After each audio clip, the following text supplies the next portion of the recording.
shirkan oo ahaa mid lagu bogaadinayay howlihii uu qabsoomay ra'iisul wasaaraha xukuumadda federaalka ee Soomaaliya iyo wafdigiisa inta ay ku sugnaayeen deegaanada dawlad goboleedka Soomaaliyeed ee Galmudug ayaa lagu qabtay magaalada Dhuusamareeb ee xarunta dawlad goboleedka Galmudug. Shirka ayaa waxaa ka soo qayb galay wasiirka arrimaha gudaha iyo federaalka Cabdi Maxamuud Sabriye, xildhibaano iyo senatarada laga doorto Galmudug ee dawladda federaalka ee Soomaaliya. waxaa sidoo kale iyana goobjoog ahaa odayaal dhaqameed, ururada dhalinyarada, ururada haweenka. guud ahaantoodna waxa ay sheegeen inay doorkooda ku aadan arrintan ay sii wadayaan inta ka dhiman. gudoomiyaha degmada Dhuusamareeb Macalin Nuur Cilmi Cabdulle iyo qaybaha kala duwan ee bulshada ee ka qayb galay munaasabadan ayaa bogaadiyay go'aanka dawladda federaalka ee Soomaaliya lagula wareejiyay ammaanka caasimadda, iyagoona dhankooda ballan qaaday inay garab istaagayaan laamaha amniga ee loo xil saaray amniga caasimadda. jumla ahaan iyo ashkhas ahaan intaba waa kula shaqaynaynaa ilaahay idankiis. adawgu nagama faa'iidaysan doono, hawsha aan wadnana ilaah baan u tala saaranaynaa. annaguna horena waa iskugu filnaanay, haatanna waa isku filnaanaynaa ilaahay idankiis.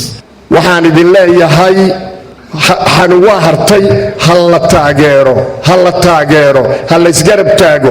wax allaale wixii imaan kara inay waxu dhimayaanna aan meel uga soo wada jeesanno.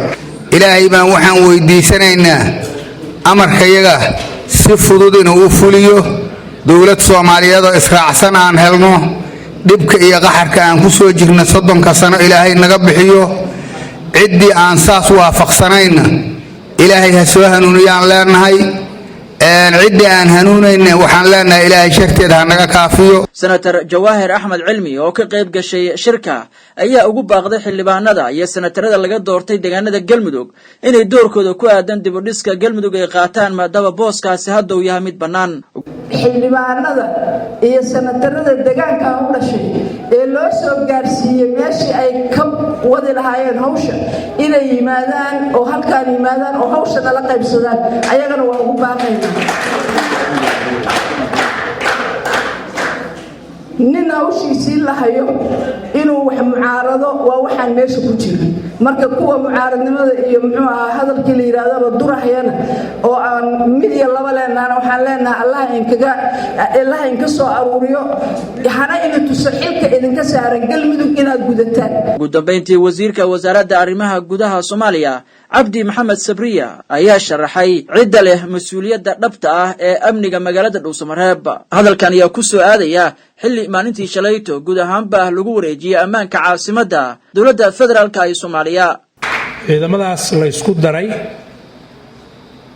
oo la qarameeyay inta dawlad Galmudug oo taagan oo isku filan oo Galmudug arrimaheeda xilka la wareegta waxa mas'uul ka noqon doona la isku waafaqay dawladda federaalka ciidankaas. ciidankaasi waxay noo sugi doonaan amniga magaala madaxda meel walba oo ay u baahan tahay in ama islaax laga wado ama doorasho laga wado ama hawlo kale laga wado. waxaa lagama maarmaana mar haddaan halkaas soo gaarnay inaan ka mahad celino ka federaal ahaan kaalinta bulshadan iyo mas'uuliyiinteeda heerka dawlad goboleed ay ka qaateen maanta halkaan in la soo gaaro. Jamaal Macalin Axmed, Kalson TV, Dhuusamareeb.